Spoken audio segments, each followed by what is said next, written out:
Zawe, Pasi, Tumucha, Zawe.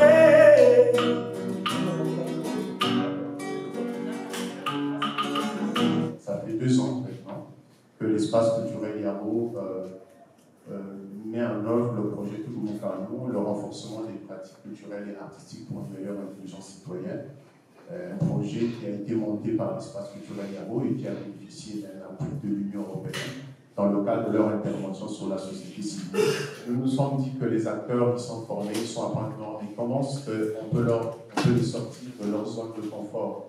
Parce qu'ils sont à Pointe-Noire, le monde, ils ne s'arrêtent pas à Pointe-Noire. Donc il fallait créer donc, cette espèce de rencontre, cette espèce d'échange avec les acteurs du Congo, donc des grandes villes, donc Brazzaville, Pointe-Noire et Belize. Donc c'est pourquoi on a initié cet atelier national de renforcement des capacités de structuration des organisations de la société civile. Donc si on n'est pas vraiment structuré, bien tenu, ça va être difficile de pouvoir mettre en œuvre nos visions, notre stratégie, nos objectifs, parce qu'on n'aura pas les moyens. Et c'est pourquoi tout à l'heure, vous allez voir que pour les 14 organisations de Touloumoukanou, il y a eu un exercice d'application, donc un appel à projet, et les 5 projets vont passer tout à l'heure, ils vont recevoir des chèques. Les 5 lauréats. Donc le projet Touloumoukanou, il comprenait un renforcement de capacité en 2 ans, structuration, conception et gestion de projet, essai de métier technique. Et 2e année, il devrait faire un exercice, c'est toujours un exercice. Appeler la candidature, comment est-ce qu'avec la formation, ce qu'ils ont eu, comment est-ce qu'ils peuvent répondre à un appel à candidature. Donc on est en train d'arriver sur tout ça. Donc les 5 structures qui sont là sur les 14, donc qui ont fait des projets qui ont été acceptés par le jury. Je vous avoue que les autres projets étaient aussi de qualité. Et parfois c'était embêtant, parfois de voir qu'on n'a que le financement pour 5 structures. Alors donc, Africa Graffiti, donc le chèque, il est où? Il va être remis par Luc Maïkoudi. Un petit mot sur Africa Graffiti. Africa Graffiti a mis en place le projet Luzaru, qui est un projet de lecture publique itinérant dans les lycées et collèges de Pointe-Noire. Africa Graffiti a un financement de 4 520 000 francs CFA.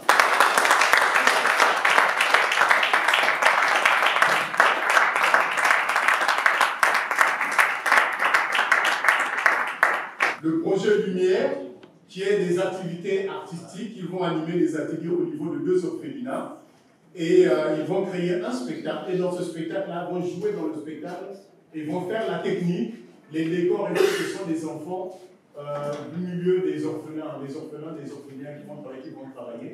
Et puis ils profitent après, par ce projet-là, de poursuivre ce travail-là d'accompagnement au niveau de ces orphelinats. Donc, ils ont reçu le montant de balèze. Ils ont 4 912 500 francs CFA, soit 7 489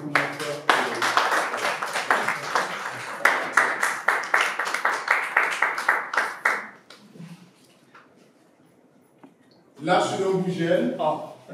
Voilà, donc le chèque. On va bien faire les choses. Le chèque est remis par monsieur le conseiller et le rôle de Moussa. Donc, l'Arche de Bougel, c'est le projet le plus révolutionnaire et il faut bien suivre ça. Digitalisation du prix Bougel premier, de la critique d'un spectacle en milieu scolaire.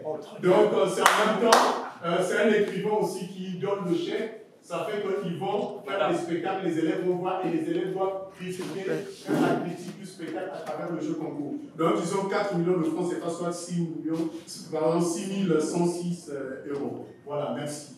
Donc, voyage aux États-Unis.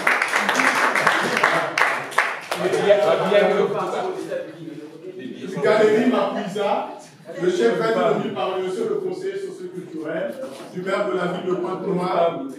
Galerie Mapuisa, c'est contribution au progrès de la connaissance et de la recherche sur les œuvres d'art antiques. Donc, c'est le musée privé Galerie Mapuisa. Monsieur le conseiller, ils ont 3 000 objets. Donc, c'est action culturelle, valorisation, répertoire de ces objets-là et puis des ateliers d'action culturelle en milieu scolaire. Ils ont le maximum 7 500 €, donc 4 912 000 €.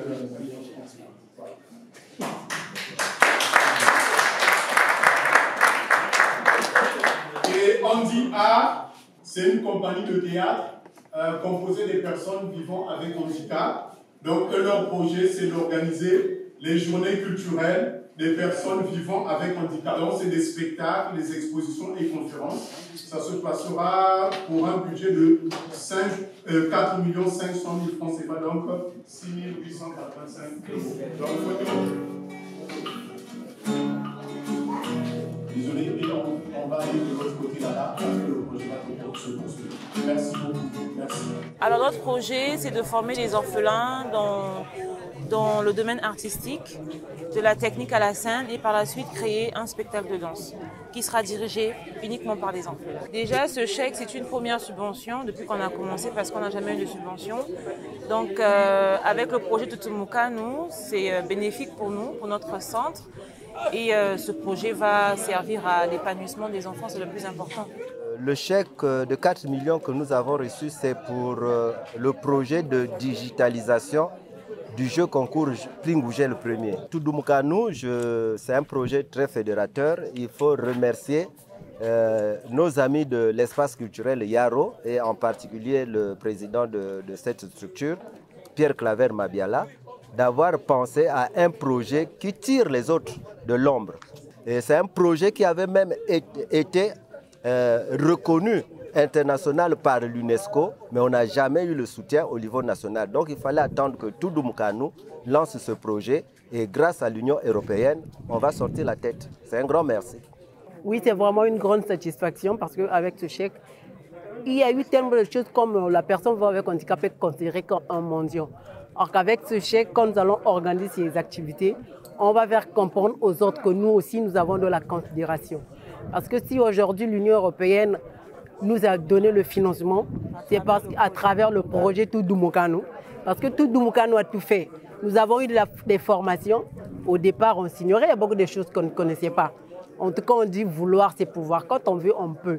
Et grâce à ça, on a eu le financement. Vraiment, disons un grand merci à l'Union européenne. Bon, j'exprime ma grande joie, ma reconnaissance, ainsi que ma belle victoire pour ce projet de l'Union européenne avec l'espace Yaro. Je suis reconnaissante pour la formation que nous avons reçue pour nous préparer effectivement à bien mener à bien cette activité muséale. Parce qu'effectivement, ce n'était pas facile et puis ça devait être beaucoup difficile si on n'avait pas dorénavant une formation. En tout cas, c'est louable, c'est appréciable. En fait, je veux dire, c'est indescriptible parce que c'est des choses qui se passent parfois entre les quatre murs.